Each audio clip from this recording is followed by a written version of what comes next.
Être ou ne pas être dans l'euro, être ou ne pas être dans l'UE. C'est en termes radicaux et binaires que se pose aujourd'hui le débat européen. Une alternative qui s'apparente à bien des égards à celle du choix entre la peste et le choléra. Comme s'il était définitivement acté que l'euro ne peut pas être réformé. Les perdants de l'euro intériorisent le fait qu'ils ne sont plus en position de faire amender les traités. Les gagnants, de leur côté, n'y trouvent aucun intérêt. Et c'est ainsi que l'arche européenne prend l'eau, que les populismes instrumentent la colère des peuples et que le débat se clive entre partisans du in et partisans de l'exit, sans qu'aucune autre option ne soit avancée. Les choses sont pourtant aujourd'hui manifestes. L'euro, tel qu'il fonctionne, est bel et bien en train de sculpter une géographie des problèmes. Regardons 4 indicateurs éloquents. L'endettement international net des pays d'origine privée ou publique à l'égard du reste du monde, ce que l'on appelle plus précisément la position extérieure nette. En bleu sur la carte, les pays en position positive, autrement dit créanciers du reste du monde. En rouge, ceux dont la position est alarmante et dépasse 80% du PIB. D'un côté, le noyau rhénan et les économies en synergie positive avec ce dernier, et où les économies du Nord qui n'ont pas opté pour l'euro. De l'autre, sans surprise, la périphérie du Sud, Espagne, Grèce, Portugal, ainsi que l'Irlande. Focalisons-nous maintenant sur la dette publique, avec en bleu les pays qui naviguent sous 75% du PIB d'endettement, et de l'autre, ceux qui flirtent ou dépassent plus nettement les 100%. Là encore, le même type de clivage apparaît. Et il est clair que de s'inscrire dans la zone d'influence économique de l'Allemagne facilite l'équation budgétaire.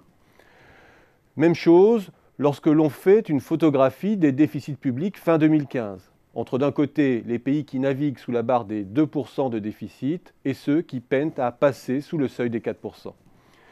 Et lorsque l'on visualise les situations extrêmes concernant le taux des créances douteuses qui gangrènent le bilan des banques européennes, le même clivage apparaît. Cette grille financière ne dit pas tout de l'Europe et de ses problèmes de divergence, loin de là. Mais elle nous dit avec une quasi-certitude qu'en cas de prochain choc récessif, certains pays sont armés pour mener des politiques contracycliques et d'autres condamnés à agir sur un mode procyclique, ce qui signifie toujours plus de divergence, toujours plus de fuite des compétences, toujours plus de sous-investissement. Et entre ces deux espaces qui deviennent l'ébauche de deux Europes, l'une UE ou euro-compatible et l'autre pas, il y a l'Italie et la France, économie généraliste, chancelante, dont le basculement parachèverait la fracture.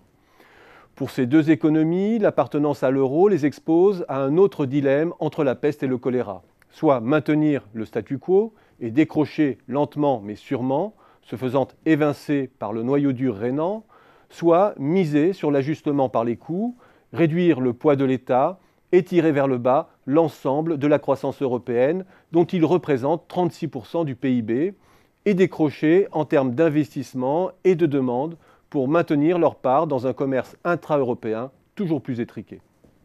Face à cela, réformer l'euro ne veut pas seulement dire réformer le pacte de stabilité, qui à l'épreuve de la crise s'est avéré finalement plus flexible et moins brutal dans son application que ne le suggéraient les textes. Cela veut dire d'organiser sur un mode volontariste des transferts d'épargne massifs du nord vers le sud. Le terme est flou, mais si l'on veut lui donner de la chair, dans une Europe dont les flux d'investissement tendent à amplifier l'agglomération des avantages sur le cœur, cela veut dire qu'il existe une entité légitime sur le plan démocratique, capable de lever des fonds par l'impôt ou par l'émission d'eurobonds et de drainer de l'investissement ou des dépenses sociales vers le sud. Sans cela, autrement dit sans ce gouvernement économique qui fait aujourd'hui figure de lubie, l'euro est condamné tôt ou tard à exploser.